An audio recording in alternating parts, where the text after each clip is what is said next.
Hello friends, എല്ലാവർക്കും good morning. അപ്പം മോഹൻരാഗത്തിന്റെ ഇന്നത്തെ വിശേഷത്തിലേക്ക് എല്ലാവർക്കും സ്വാഗതം. അങ്ങനെ വിക്രമിനെ കുറിച്ചുള്ള കാര്യങ്ങളെല്ലാം ജയിൽ പുള്ളി പറഞ്ഞു കഴിഞ്ഞപ്പോഴേക്കും പ്രകാശനം പറയാണ്, അതെ, ഞാൻ വിചാരിച്ചത് അവൻ ജനിച്ചു കഴിഞ്ഞപ്പോഴേക്കും ഒരു രാജാവിനെ പോലെ വാഴുമെന്ന്. കാരണം ഒരു ആൺകുഞ്ഞിനോടുള്ള സ്നേഹമായിരുന്നു എൻ്റെ മനസ്സിൽ മുഴുവനും. അവന് അതുകൊണ്ടാണ് ഞാൻ വിക്രമാദിത്യൻ എന്ന് വരെ പേരിട്ടത്. അവൻ നല്ല രീതിയിൽ മുന്നോട്ട് പോകുമെന്നൊക്കെ വിചാരിച്ചത്, പക്ഷേ അതൊന്നും നടന്നില്ല. കഞ്ചാവും കള്ളുകൂടിയും പെണ്ണിൻ്റെ പുറകെ നടന്ന് അവൻ അങ്ങനെ ജീവിതം അവസാനിപ്പിക്കുകയായിരുന്നു. പക്ഷേ ഇതെല്ലാം കൂടി ഒത്തുവന്നത് ആർക്കാന്നറിയാവോ? എൻ്റെ കല്യാണി മോൾക്ക് തന്നെയായിരുന്നു. അവളാ ഒരു രാജകുമാരിയെ പോലെ വളർന്നത്. ശുക്രൻ അവളുടെ ചുറ്റും ഉണ്ടായിരുന്നു. പിന്നെ അവൾക്ക് നല്ല കാര്യങ്ങൾ മാത്രമായിരുന്നു. അതൊന്നും ഞാൻ ചിന്തിച്ചു പോലുമില്ല. കല്യാണിയെ കൊല്ലാൻ വരെ ഞാൻ പ്ലാൻ ചെയ്ത ഒരു അച്ഛനായിരുന്നു എന്നൊക്കെ പറഞ്ഞുകൊണ്ട് പ്രകാശൻ ഇങ്ങനെ കിടന്നിങ്ങനെ സംസാരിക്കുകയാണ്. പക്ഷേ എൻ്റെ ആൺമകനെ സ്നേഹിച്ചതിനുള്ള ശിക്ഷയാണ് ഇപ്പോൾ എനിക്ക് കിട്ടിയത്. കണ്ടില്ലേ ഞാൻ ജയിലിൽ കിടക്കുന്നത് എന്നും വളരെ ദുഃഖത്തോടു കൂടി തന്നെ പ്രകാശം പറയുമ്പോൾ കല്യാണിയെ മോളെ കുറിച്ചുള്ള ആ ഒരു സന്തോഷമായ കാര്യങ്ങളാണ് പ്രകാശൻ അവിടെ പറയുന്നത്. ഇതെല്ലാം കേട്ട് നിന്ന നമ്മുടെ മനോഹരം പറയാണ്, ഞാനേ ഇപ്പൊ ഭയങ്കര സന്തോഷത്തിലാ. എങ്ങനെയെങ്കിലും ഒന്ന് പുറത്തിറങ്ങിയാൽ കൊള്ളാവുന്നുണ്ട്. പെട്ടെന്നൊന്ന് പരോള് കിട്ടിയാലോ എന്നുള്ളൊരു ആഗ്രഹവും എൻ്റെ മനസ്സിലുണ്ട്. സരയു കുഞ്ഞിനെയും കൊണ്ട് വന്നൊന്ന് കണ്ടല്ലോ. ആ ഒരു സന്തോഷം എനിക്ക് പറഞ്ഞറിയിക്കാൻ പറ്റാത്ത ഒരു കാര്യമാണ് അങ്ങളെ. എനിക്ക് കുഞ്ഞിനെയും കാണാം. അവരുടെ അടുത്ത് കുറച്ച് ദിവസം എനിക്ക് താമസിക്കാമല്ലോ.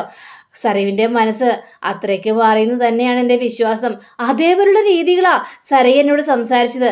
അപ്പോൾ എനിക്ക് വല്ലാത്തൊരു ആഗ്രഹമാണ് അങ്ങളെ, പെട്ടെന്നൊന്ന് പരോള് കിട്ടിയാലോ എന്നൊക്കെ ഇങ്ങനെ പറയുമ്പോൾ പ്രകാശനും പറയാണ്, അതേടാ കിട്ടൂടെ പരോള്. നീ ആഗ്രഹിച്ചതുപോലെ ഞാൻ ആഗ്രഹിച്ചതുപോലെ ഒക്കെ ജീവിതം മുന്നോട്ട് പോകുക തന്നെ ചെയ്യും. ദൈവം നമ്മളെ അനുഗ്രഹിക്കോടാ എന്നൊക്കെ പ്രകാശനും മനോഹറും ഒക്കെ ഇങ്ങനെ പറയാ. പിന്നീട് കാണിക്കുന്നത് നമ്മുടെ CS ഓടിപ്പാഞ്ഞു വരിക. എന്താ അച്ഛാ, അച്ഛനത് എവിടെ പോയതാണെന്ന് ചോദിച്ചപ്പോഴേക്കും, എടാ പൊന്നുമോനെ, എടാ നമ്മൾ ആ വീട്ടിലെ CCTV ക്യാമറ അല്ലേ വർക്കാവാത്തത്. അതുകൊണ്ട് ഞാൻ അയൽവക്കത്തെ CCTV ക്യാമറ ഒന്ന് പരിശോധിച്ച് അതിൻ്റെ ദൃശ്യങ്ങളെല്ലാം എനിക്ക് കിട്ടിയിട്ടുണ്ട്. അപ്പോൾ ചില കാര്യങ്ങളെല്ലാം എനിക്കതിൽ വ്യക്തമായി മോനെ, നിനക്ക് ഞാൻ കാണിച്ചു തരാം എന്നും പറഞ്ഞുകൊണ്ട് നമ്മുടെ CS നേരെ ആ ഒരു പെൻഡ്രൈവ് നേരെ ഇതിലേക്ക് കണക്ട് ചെയ്യല കമ്പ്യൂട്ടറിലേക്ക് കണക്ട് ചെയ്യുകയാണ്. ആ കണക്ട് ചെയ്ത് കഴിഞ്ഞപ്പോഴേക്കും അതിലേക്ക് കാണുന്നത് ഒരുത്തൻ ബൈക്കായിട്ട് ഇങ്ങനെ വരികയാണ്. ഹെൽമെറ്റും വെച്ചിട്ടുണ്ട്. അതിനുശേഷം ഹെൽമെറ്റ് ഊരുക. പക്ഷെ മുഖം അങ്ങോട്ട് വ്യക്തമല്ല. അച്ഛാ മുഖം വ്യക്തമല്ലല്ലോ അച്ഛാ എന്നൊക്കെ പറഞ്ഞു കഴിഞ്ഞപ്പോഴേക്കും, എടാ മുഖം വ്യക്തമല്ലെങ്കിലും ബൈക്കിൻ്റെ നമ്പർ നന്നായിട്ട് വ്യക്തമാണ്. നീ എന്നാ നമ്പർ സെർച്ച് ചെയ്തെന്നും പറഞ്ഞുകൊണ്ട് നോക്കിക്കഴിഞ്ഞപ്പോഴേക്കും, ശരിയാണല്ലോ അച്ഛാ, ഇതാരാണെന്ന് കണ്ടെത്തിയേ മതിയാവുള്ളൂ. ഇതാരാണെന്ന് കണ്ടെത്തണമല്ലോ എന്നും പറഞ്ഞു നമുക്ക് ഏതെങ്കിലും CSRന് ഈ ഒരു നമ്പർ അയച്ചു കൊടുത്തേക്കാം എന്നും പറഞ്ഞ് ഈ നമ്മുടെ കിരൺ ആണെങ്കിൽ ഈ നമ്പർ അങ്ങോട്ട് അയച്ചു കൊടുത്ത്, എടാ എന്തായാലും ഇതിൻ്റെ പിന്നിൽ ആരാണെന്ന് കണ്ടെത്തുക തന്നെ ചെയ്യണം. ഇനിയിപ്പോൾ വിക്രമിൻ്റെ ആൾക്കാരാണോ അല്ലെങ്കിൽ ഗംഗാപ്രസാദിൻ്റെ ആൾക്കാരാണോ എന്ന് കണ്ടെത്തി കഴിഞ്ഞിട്ടുണ്ടെങ്കിൽ നമുക്ക് കാര്യങ്ങളെല്ലാം എളുപ്പമാവും. അവനെ കണ്ടെത്തുക തന്നെ ചെയ്യുന്നൊക്കെ പറഞ്ഞുകൊണ്ട് നമ്മുടെ കിരൺ നേരെ ഈ CA കാണാനായിട്ട് ചെല്ലുക. CA കാണാൻ ചെന്ന് കഴിഞ്ഞപ്പോഴേക്കും CA ഇതെല്ലാം നിരീക്ഷിച്ചിട്ടുണ്ടായിരുന്നു. അപ്പോൾ എന്തായി സാറേ, ആരാണ് എന്താണെന്നൊക്കെ വ്യക്തമായോ? കിരണ അഴിച്ചു തന്ന ആ CCTV ക്യാമറ ദൃശ്യങ്ങളെല്ലാം ഞാൻ പരിശോധിച്ചു. പക്ഷേ ആ നമ്പർ വ്യാജമാണ്. ആ നമ്പർ വ്യക്തമാക്കാനായിട്ട് പറ്റില്ല. പിന്നെ കിരണൊരു കാര്യം ശ്രദ്ധിച്ചോ? ഒരു കള്ളനാണ് അവിടെ കയറിയിരുന്നെങ്കിൽ ആ ഡോറ് കുത്തി തുറന്നായിരിക്കും കയറിയിട്ടുണ്ടാവുക. പക്ഷേ ഇവിടെ ഈ കള്ളൻ കയറുന്നത് വാതിൽ തുറന്നു കൊടുത്തുന്ന രീതിയിലാണ്. പക്ഷെ അപ്പം അവിടെ ആരാണ് വാതിൽ തുറന്നു കൊടുത്തത്? അല്ല കിരണേ, ആ വീട്ടിൽ ആ സമയം ആരൊക്കെയാണ് ഉണ്ടായിരുന്നത് എന്ന് ചോദിച്ചപ്പോഴേക്കും, അത് പിന്നെ എൻ്റെ ആൻറ്റിയും പിന്നെ കല്യാണിയും മാത്രമേ ഉണ്ടായിരുന്നുള്ളൂ. ഓഹോ, ഈ ആൻറ്റി എന്ന് പറയുന്നത് നിങ്ങളുടെ അങ്കിളുടെ ഭാര്യയല്ലേ? അതെ, എൻ്റെ അങ്കിളുടെ ഭാര്യ തന്നെയാണ്. ആ ബഗാസുരൻ, അതെ സാർ, ബഗാസുരൻ്റെ ഭാര്യ തന്നെയാണെന്നൊക്കെ പറയാണ്. അങ്ങനെയാണെങ്കിൽ അവരെ വിശ്വസിക്കാമോ കിരണേ എന്ന് ചോദിക്കുകയാണ്. എന്നിട്ടപ്പോഴേക്കും, എന്താ സാറേ എന്താ അങ്ങനെ പറഞ്ഞത്? അല്ല, ഇവർക്ക് നേരത്തെ ക്രിമിനൽ സ്വഭാവമുള്ള ബാക്ക്ഗ്രൗണ്ട് ഉണ്ടായിരുന്നല്ലോ. ആ സ്ഥിതിക്ക് ആ വൈരാഗ്യമെല്ലാം മനസ്സിൽ കിടന്നതാണെങ്കിലോ, ഈ ഷാരിയ എന്ന് പറഞ്ഞ ആൻറ്റി തന്നെയാണ് ഈ ഗുണ്ടയ്ക്ക് കഥക് തുറന്ന് കൊടുത്തതെങ്കിലോ? ഈ സാറങ്ങനെ വളഞ്ഞ വഴിക്കൊന്നും ചിന്തിക്കേണ്ട. ആൻറ്റി അങ്ങനത്തെ സ്വഭാവമല്ല, ആൻറ്റിയുടെ മനസ്സൊക്കെ മാറി, സ്വഭാവമൊക്കെ മാറിയെന്നൊക്കെ പറഞ്ഞപ്പോഴേ തനിക്ക് ഉറപ്പാണോ? ഈ ആൻറ്റിയുടെ സ്വഭാവം മാറിയെന്ന് പറഞ്ഞത് ഉറപ്പ് തന്നെയാണോ എന്ന്? അതെ സാർ, എനിക്ക് ഉറപ്പുള്ള കാര്യം തന്നെയാണ്. ഈ നിങ്ങളുടെ ആൻറ്റിയും അതേപോലെ തന്നെ സരയും ഒക്കെ ഈ ഒരു ബാക്ക്ഗ്രൗണ്ടിൽ ജീവിച്ച ആൾക്കാർ തന്നെയാണ്. അപ്പോൾ അവരെ സംശയിക്കേണ്ട കാര്യമുണ്ട്.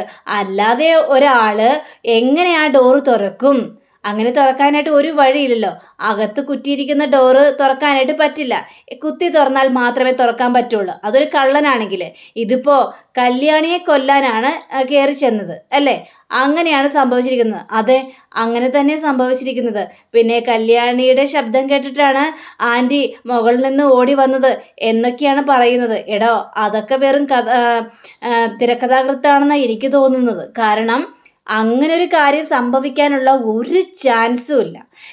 എടോ, അങ്ങനെയാണെങ്കിൽ കല്യാണിയെ കുത്താൻ വന്നിരിക്കുകയാണ് ഈ ഗുണ്ട.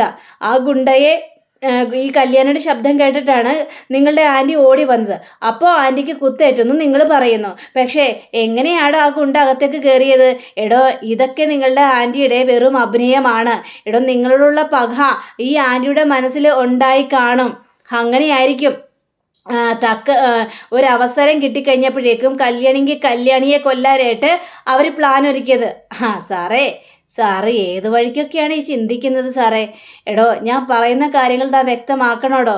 ഇല്ല സാറേ, എനിക്ക് അവരെ അവിശ്വസിക്കാനായിട്ട് കഴിയില്ല. ഞാൻ അവരെ വിശ്വസിച്ചിരിക്കുന്നു. സരയുവിൻ്റെയും ഷാരിയാൻ്റെയൊക്കെ സ്വഭാവം ഏകദേശം മാറിക്കഴിഞ്ഞിരിക്കുകയാണ്. അപ്പം അതുകൊണ്ട് തന്നെയാണ് അവരുടെ ഭർത്താവ് മരിച്ചിട്ട് പോലും അവർ തിരിഞ്ഞു പോലും നോക്കാത്തത്. ഈ ഭർത്താവിനെ കൊന്നത് താൻ തന്നെയാണ്. അവർ സന്തോഷത്തോടെ ജീവിച്ചു വരികയായിരുന്നില്ല. എന്തൊക്കെ പറഞ്ഞാലും അവരുടെ ഭർത്താവും അവരുടെ മകളുടെ അച്ഛനും കൂടിയാണല്ലോ. അപ്പം ആ ഒരു ദേഷ്യം തന്നോട് കാണും അവർക്ക്. അതുകൊണ്ടായിരിക്കും. സാറേ, വേണ്ട സാറേ, ഇനി ആ വഴിക്കൊന്നും പോകണ്ട. സാറ് എന്തായാലും ഒന്ന് അന്വേഷിച്ച് നോക്ക്. ഇവൻ ആരാണ് എന്താണെന്നൊന്ന് കണ്ടുപിടിക്കാൻ പറ്റും നോക്ക്. ശരി, ഇനിയിപ്പോൾ താൻ പറഞ്ഞതുപോലെ തന്നെ ഇവൻ ആരാണ് എന്താണെന്നൊക്കെ ഞാൻ കണ്ടുപിടിക്കാൻ പറ്റും നോക്കട്ടെ എന്ന് പറഞ്ഞുകൊണ്ട് പോലീസുകാരൻ അവിടെ നിന്ന് പോവുകയാണ്. അങ്ങനെ പിന്നീട് നമ്മുടെ സരയുവിനെ കാണിക്കുകയാണ്. അപ്പോൾ സരയു ആണെങ്കിൽ ഒരു വലിയൊരു പേപ്പറിലെടുത്തിട്ട് മനോഹരം എഴുതുക. മനോഹരം എഴുതിയുമ്പോഴും മനോഹർ പറഞ്ഞ ആ ഒരു കാര്യമാണ് സരയുവിൻ്റെ മനസ്സിലേക്ക് കയറി വരുന്നത്. സരയു, ഞാനിപ്പോൾ പുറത്തായിരുന്നെങ്കിൽ അതെ നിൻ്റെ കാൽക്കൽ വീണ് മാപ്പ് പറഞ്ഞാനായിരുന്നു എന്നൊക്കെ പറഞ്ഞ് സരയുവിനോട് മാപ്പ് അപേക്ഷിക്കുന്ന ആ രംഗങ്ങൾ മുഴുവനും സരി ഒരു നിമിഷം ആലോചിക്കുക. അതെല്ലാം ആലോചിച്ച് കഴിഞ്ഞപ്പോഴേക്കും മനോഹറിനോടുള്ള ദേഷ്യം കാരണം ആ മനോഹർ എഴുതിയ പേപ്പറിലിങ്ങനെ കുത്തും വരച്ച് കുത്തി അത് കീറി നശിപ്പിക്കുക. അപ്പോഴത്തെ കല്യാണി സരിയൊന്നും വിളിച്ചുകൊണ്ട് വരുന്നത്. കല്യാണിയെ കണ്ടു കഴിഞ്ഞപ്പോഴേക്കും സരി ആ പേപ്പർ പെട്ടെന്ന് അങ്ങോട്ട് ഒളിപ്പിക്കുകയാണ്. സരയോ, അതെ, സന്തോഷമായിട്ടോ, ഒരുപാട് സന്തോഷമായി. ഏതായാലും നിന്റെ മനസ്സൊക്കെ മാറിയല്ലോ. മനോഹറിനെ അതിലപ്പുറം സന്തോഷമായി. നീ കുഞ്ഞിനെയും കൊണ്ട് മനോഹറിനെ കാണാനായിട്ട് ചെന്നല്ലോ. അതിൽ പര സന്തോഷം ഇനി മനോഹറിന് കിട്ടാനുണ്ടോ? അത് പിന്നെ കല്യാണി, ഞാൻ മനോഹറിനോടുള്ള ഒരു ഇഷ്ടം കൊണ്ടൊന്നും ആത്മാർത്ഥത കൊണ്ടൊന്നും അല്ല കുഞ്ഞിനെ കൊണ്ട് കാണിക്കാൻ പോയത്. ഏതായാലും ഞാൻ കാണിച്ചാലും ഇല്ലെങ്കിലും മനോഹർ ആവശ്യപ്പെട്ട് കഴിഞ്ഞാൽ നിങ്ങൾ കൊണ്ട് കുഞ്ഞിനെ കൊണ്ട് കാണിക്കും. വെറുതെ എന്തിനാ നിങ്ങളെ ബുദ്ധിമുട്ടിക്കുന്നത്? അതുകൊണ്ടാണ് ഞാൻ തന്നെ കൊണ്ട് കുഞ്ഞിനെ കാണിച്ചത്. ഏതായാലും സരയും, മനോഹർ അധികം താമസിയാതെ പരോളിന് ഇറങ്ങും. ഞാനത് കിരണേട്ടൻ്റെ അച്ഛനോട് പറഞ്ഞിട്ടുണ്ട്, മനോഹറിന് എത്രയും പെട്ടെന്ന് ഒരു പരോള് മേടിച്ച് കൊടുക്കണേന്ന്. അപ്പോൾ അച്ഛനത് ആലോചിക്കാമെന്നും പറഞ്ഞിട്ടുണ്ട്. അങ്ങനെ ഇറങ്ങിക്കഴിഞ്ഞിട്ടുണ്ടെങ്കിലേ നേരെ വരുന്നത് സരയുവിൻ്റെ വീട്ടിലേക്കായിരിക്കും. എൻ്റെ വീട്ടിലേക്കോ? അതെന്തിനാ കല്യാണി എൻ്റെ വീട്ടിലേക്ക് വരുന്നത്? അത് വേറൊന്നും കൊണ്ടല്ല, സരയു നിങ്ങളോടത്ത് താമസിക്കാൻ, സരയുവിൻ്റെ ഒപ്പവും മകളോടൊപ്പം ഒരുമിച്ച് താമസിക്കാൻ. കുറച്ച് ദിവസം താമസിക്കാമല്ലോ. ഇത് കേട്ട സരയുവിനാകെ കലി വന്നിട്ട് ഒരു അവസ്ഥയില്ലാത്ത നിൽക്കുകയാണ്. അപ്പോൾ സരയു പറയാണ്, അതേ കല്യാണി, അത്രയ്ക്കും എൻ്റെ മനസ്സങ്ങോട്ട് വളർന്നിട്ടില്ല കല്യാണി. ഈ മനോഹറിനോടത്തുള്ള ജീവിതം അതൊന്നും എനിക്ക് കഴിയുന്ന കാര്യമല്ല കല്യാണി. കഴിയണം സരയു, കാരണം അങ്ങനെ നിൻ്റെ മനസ്സ് മാറണം. അപ്പോൾ ഇട്ടപ്പോഴേക്കും ഇല്ല കല്യാണി, എനിക്കങ്ങനെ മനസ്സ് മാറ്റാനായിട്ട് പറ്റില്ല.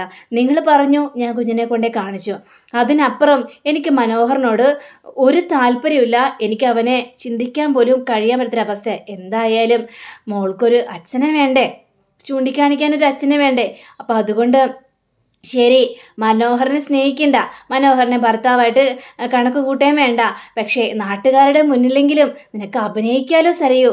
ദേ വീട്ടിൽ മനോഹർ താമസിച്ചെന്ന് വിചാരിച്ചു കുഴപ്പമൊന്നും സംഭവിക്കാനായിട്ട് പോകുന്നില്ലല്ലോ.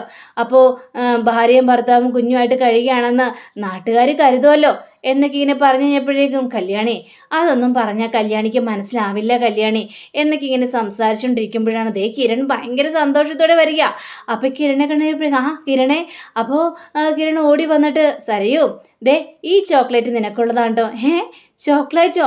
അതെന്താ കിരൺ ഒരു ചോക്ലേറ്റൊക്കെ എന്നൊക്കെ ചോദിച്ചപ്പോഴേക്കും അത് വേറൊന്നും കൊണ്ടല്ല, സരയുവിൻ്റെ മനസ്സൊക്കെ മാറി സരയു കുഞ്ഞിനെയും കൊണ്ട് മനോഹരനെ കാണിക്കാനായിട്ട് പോയില്ലേ, ആ ഒരു സന്തോഷത്തിലാണ് ചോക്ലേറ്റും കൊണ്ട് വന്നത് എന്ന് പറയുകയാണ്. ഓ, അപ്പോൾ ഞാൻ ചെയ്തത് അത്രയും വലിയ കാര്യമാണോ കിരണേ എന്ന് ചോദിക്കുമ്പോൾ പിന്നെ അല്ലാതെ അത്രയും വലിയൊരു കാര്യമല്ലേ സരി നീ ചെയ്തത്.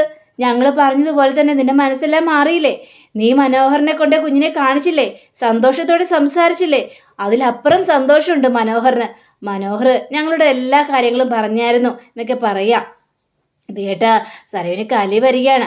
അപ്പോൾ നമ്മുടെ കല്യാണിയും അതെ അതെ ഞാൻ ആ കാര്യത്തെക്കുറിച്ച് തന്നെയാണ് പറഞ്ഞുകൊണ്ടിരുന്നത്. കിരണേട്ടാ ഒരു ചോക്ലേറ്റിൽ ഒതുക്കാവോ, നമുക്ക് സരയുവിന് നല്ലൊരു ട്രീറ്റ് തന്നെ കൊടുക്കണ്ടേ എന്ന് പറഞ്ഞപ്പോൾ തീർച്ചയായിട്ടും നല്ലൊരു പാർട്ടി തന്നെ അറേഞ്ച് ചെയ്യണം. അത്രയും വലിയ നല്ലൊരു കാര്യം തന്നെയല്ലേ സരയു ചെയ്തിരിക്കുന്നത്. സരയു പിന്നൊരു കാര്യമുണ്ട്, ഞാനേ ആ സേവിയറിനെ കാണാനായിട്ട് പോവാണ്. സേവിയറിൻ്റെ അടുത്ത് കുറച്ച് ക്യാമറ വിഷ്വൽസൊക്കെ കൊടുക്കണം. കാരണം CCTV ക്യാമറ കുറേ ദൃശ്യങ്ങളൊക്കെ കിട്ടിയിട്ടുണ്ട്, അതുകൊണ്ടേ കാണിക്കണം. എന്നിട്ട് സേവിയർ ഏകദേശം ഉറപ്പായിട്ടും അവനെ കണ്ടെത്തും. ഇത് കേട്ട സരയുവിൻ്റെ കിളി പാറുന്നൊരവസ്ഥയായി പോവാണ്. കാരണം അങ്ങനെ ഈ പൈസനെ കണ്ടെത്തി കഴിഞ്ഞിട്ടുണ്ടെങ്കിൽ സരയുവിന് പിടി വീഴുമെന്നുള്ള കാര്യം ഉറപ്പാണ്. അപ്പോൾ നമ്മുടെ സരയു ചോദിക്കുകയാണ്, അയ്യോ അപ്പോൾ ആ കുറ്റവാളിയെ കണ്ടെത്താനായിട്ട് കഴിയുമല്ലേ? പിന്നെ തീർച്ചയായിട്ടും അവൻ ആരാണെന്ന് കണ്ടെത്താനായിട്ട് കഴിയും. ഇനി വിക്രമിൻ്റെ കൂട്ടുകാരനാണോ അല്ലെങ്കിൽ ഗംഗാപ്രസാദിൻ്റെ കൂട്ടുകാരനാണോ, ഇതാണ് ശരിക്കും കണ്ടെത്തേണ്ടത്. അതിന് യാതൊരു സംശയം ഉണ്ടാവില്ല, അത് ആ ഗംഗാപ്രസാദിൻ്റെ കൂട്ടുകാരൻ തന്നെയായിരിക്കും. കാരണം അവനാണ് ലോകം കണ്ട ഏറ്റവും വലിയ കുറ്റവാളി. കാരണം എന്തെല്ലാം ക്രൂരതയാണ് അവൻ ചെയ്തു കൂട്ടിയിരിക്കുന്നത്. അപ്പം അവൻ്റെ കൂട്ടുകാരൻ തന്നെയായിരിക്കും. ഇപ്പോഴേക്കും കല്യാണമാണെങ്കിൽ പറയാൻ പറ്റില്ല സരയോ. വിക്രമിനും ഉണ്ട് കുറേ തല്ലിപ്പൊളി കൂട്ടുകാരന്മാർ എന്നൊക്കെ പറയുമ്പോൾ ഏതായാലും അവനെ കണ്ടെത്തണമെന്ന് തന്നെയാണ് എൻ്റെയും ആഗ്രഹം. കാരണം കല്യാണിയെ കുത്താൻ വന്നിട്ട് കുത്തേറ്റത് എൻ്റെ അമ്മയ്ക്കാണല്ലോ. അപ്പോൾ അവൻ്റെ മുഖം എനിക്കും ഒന്ന് കാണണം എന്നിങ്ങനെ വിക്രത്തോട് ഇങ്ങനെ നല്ലൊരു ടെൻഷനോട് കൂടി തന്നെ സരയു അവിടെ പറയുകയാണ്. അപ്പോൾ കിരണാണെങ്കിൽ കുത്തേറ്റത് ആൻറ്റിക്കാണെങ്കിൽ ലക്ഷ്യം വെച്ച് വന്നത് കല്യാണിക്കാണ്. അപ്പോൾ കല്യാണിക്ക് ഇനിയും ഭീഷണി ഉണ്ടാകും. അപ്പം അവനെ പുറത്തു കൊണ്ടുവന്നല്ലേ മതിയാവുള്ളൂ സരയും. തീർച്ചയായിട്ടും കിരണെ പുറത്ത് കൊണ്ടുവരണം കിരണെ. അപ്പോൾ കണ്ടെത്താനായിട്ട് സാധിക്കില്ലേ? കണ്ടെത്താനായിട്ട് സാധിക്കും എന്നും പറഞ്ഞുകൊണ്ട് നമ്മുടെ കിരണാണെങ്കിൽ പെട്ടെന്ന് അങ്ങോട്ട് പോവുകയാണ്. അങ്ങനെ കല്യാണി നേരെ സരയുടെ അടുത്ത് വന്നിട്ട് സന്തോഷത്തോടെ ഇരിക്കട്ടോ, ആ ചോക്ലേറ്റ് കഴിക്കും ശരി എന്ന് പറഞ്ഞുകൊണ്ട് കല്യാണിയും പോവാം. അങ്ങനെ ആ ചോക്ലേറ്റ് നമ്മുടെ സരയുവിന് ഭയങ്കര സന്തോഷം തന്നു. കാരണം കിരൺ കൊടുത്തതാണല്ലോ. അപ്പോൾ ആ ചോക്ലേറ്റ് നെഞ്ചോട് ചേർത്ത് പിടിച്ചിട്ട് എൻ്റെ കിരൺ മേടിച്ചെന്ന ഈ ചോക്ലേറ്റാണ്. ഞാൻ ഗർഭിണിയായിരുന്ന സമയത്ത് എൻ്റെ കിരണായിരുന്നെങ്കിൽ കൂടെ എനിക്ക് പറയുന്ന കാര്യങ്ങളൊക്കെ മേടിച്ചു തന്നായിരുന്നു. ചോക്ലേറ്റും ഐസ്ക്രീമും ഒക്കെ മേടിച്ചു തന്നായിരുന്നു. എന്നെ സന്തോഷം കൊണ്ട് എൻ്റെ മനസ്സ് നിറച്ചാനായിരുന്നു. പക്ഷെ അങ്ങനെയൊന്നും സംഭവിച്ചില്ലല്ലോ എന്ന് പറഞ്ഞ് ഈ ചോക്ലേറ്റ് സരയു കഴിക്കുന്നുണ്ടെങ്കിലും ആ മറ്റേ കാര്യത്തെക്കുറിച്ചാണ് ആലോചിക്കുന്നത്. ആ സേവിയറിൻ്റെ അടുത്ത് പോയി ഈ ദൃശ്യങ്ങളെല്ലാം കണ്ടു കഴിഞ്ഞാൽ പൈസ ആണെന്ന് കണ്ടെത്തി കഴിഞ്ഞാൽ എൻ്റെ ദൈവമേ ആ പൈസ എന്നെ ഒറ്റ കൊടുക്കോ, വിക്രമിൻ്റെ കൂട്ടുകാരനെ ഒറ്റ കൊടുക്കോ, ഞാൻ അങ്ങനെ കൊടുത്തു കഴിഞ്ഞിട്ടുണ്ടെങ്കിൽ ഞാൻ കുടുങ്ങുമല്ലോ, ആകെ പണിയാവുമല്ലോ എന്നൊക്കെ പേടിച്ച് വിറച്ചാണ് നമ്മുടെ സരയു നിൽക്കുന്നത്. അങ്ങനെ പിന്നീട് സേവിയറിനെ കാണാനായിട്ട് കിരൺ ചെന്നിരിക്കുകയാണ്. ആ ഒരു പെൻ ഡ്രൈവ് ലാപ്ടോപ്പിൽ ഇടുകയാണ്. ഈ സേവിയർ അത് മുഴുവൻ ഇങ്ങനെ ചെക്ക് ചെയ്യുകയാണ്. അപ്പോൾ ചെക്ക് ചെയ്ത് കഴിഞ്ഞപ്പോഴേക്കും ഇവനാണ് ആള് എന്ന് പറയുകയാണ്. ഇവനോ? ഇവനെങ്ങോ കണ്ട് പരിചയമുള്ളത് പോലെ എനിക്ക് തോന്നുന്നുണ്ടല്ലോ. ഏതായാലും ഇവൻ തന്നെയാണ് ആ വീടിനകത്ത് കയറിയിരിക്കുന്നത്. ഇവൻ എവിടെ ഉണ്ടെങ്കിലും പൊക്കുക തന്നെ ചെയ്യണം. കാരണം ഈ ഷാരിയാൻ്റിയെ കുത്തിയിട്ട് ഇവൻ പോയെന്നുള്ളത് ഉറപ്പ് തന്നെയാണ്. അവൻ വിചാരിച്ചിരിക്കുന്നത് കല്യാണിക്ക് കുത്തേറ്റ് ഇനി എവിടെയെങ്കിലും ഒളിഞ്ഞ് താമസിക്കണം എന്നായിരിക്കും വിചാരിച്ചിട്ടുണ്ടാവുക. അതുകൊണ്ടായിരിക്കും ഇവൻ എത്രയും പെട്ടെന്ന് അവിടെ നിന്ന് എസ്കേപ്പ് ആയത്. സേവിയറെ ഇപ്പം ഇത്രയും കിട്ടി. ഈ ഫോട്ടോ എൻ്റെ ഫോണിലേക്ക് ഒന്ന് സെൻഡ് ചെയ്ത് തരും. ഇവൻ ആരാണെന്നൊന്ന് ഐഡൻറ്റിഫൈ ചെയ്യണമല്ലോ. പിന്നെ എവിടെ വെച്ച് ഇവന് സംശയ രൂപത്തിൽ കണ്ടെത്തിയാലും എന്നോട് പറയണം സേവിയർ എന്ന് പറഞ്ഞപ്പോഴേക്കും കിരൺ ധൈര്യമായിട്ട് ചെല്ല്. ഞാൻ ഇനി ഇവൻ്റെ പിന്നാലെ തന്നെ ആയിരിക്കും. ഞാൻ കുറച്ച് ഡീറ്റെയിൽസ് കൂടി ഒന്ന് നോക്കട്ടെ, അതിനുശേഷം ബാക്കിയുള്ള കാര്യങ്ങളെല്ലാം അറിയിക്കാം. ശരി സേവിയറെ എന്നും പറഞ്ഞുകൊണ്ട് നമ്മുടെ കിരൺ നേരെ കല്യാണിക്ക് ആ ഫോട്ടോ കാണിച്ചു കൊടുക്കുകയാണ്. അപ്പോൾ കല്യാണി കണ്ടു കഴിഞ്ഞപ്പോഴേക്കും ഇതൊരു സംശയമില്ല കിരണേട്ടാ, ഇവൻ വിക്രമിൻ്റെ കൂട്ടുകാരനാ പൈസ. ഇവനാണ് എന്നെ കൊല്ലാൻ വന്നതെങ്കിൽ ഒരു സംശയത്തിന്റെ കാരണമില്ല. വിക്രമിന്റെ അടുത്ത കൂട്ടുകാരൻ, ക്രിമിനലിന്റെ അങ്ങേയപ്പുറത്തെ ക്രിമിനലാണ്, വിക്രമിനെക്കാരൻ ക്രിമിനല്. അപ്പോ ഇതിനപ്പുറം അവൻ ചെയ്തു കൂട്ടും. വിക്രമിനെ ചീത്താക്കിയത് ഇവൻ തന്നെയാ. കള്ളു കുടിക്കാനും കഞ്ചാവ് അടിക്കാനും ഒക്കെ കാണിച്ചു കൊടുത്തതും പഠിപ്പിച്ചു കൊടുത്തതും ഒക്കെ ഇവൻ തന്നെയാ. 15 വയസ്സുള്ളപ്പേ ഇവനെ അവൻ്റെ വീട്ടിൽ നിന്ന് അടിച്ചു പുറത്താക്കിയതാ. അതിനുശേഷം അവൻ വഴി തെറ്റി നടക്കുകയായിരുന്നു. അപ്പോൾ ഇവൻ ഇതിനപ്പുറം ചെയ്തു കൂട്ടും. അപ്പോൾ ഉറപ്പായില്ലേ കല്യാണി, ഇത് വിക്രമിൻ്റെ കൂട്ടുകാരൻ തന്നെയാണ്. അതെ കിരണേട്ടാ, എന്താ സംശയം? ഇത് വിക്രമിൻ്റെ കൂട്ടുകാരൻ പൈസ തന്നെയാണ്.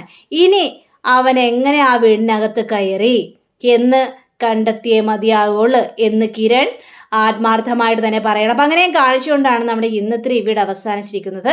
അടുത്ത റിവ്യൂവിനെ കാത്തിരിക്കുക, സബ്സ്ക്രൈബ് ചെയ്യുക. എല്ലാവർക്കും നല്ലൊരു ദിനം ആശംസിച്ചുകൊണ്ട് തന്നെ നമസ്കാരം. Thank you. ബൈ.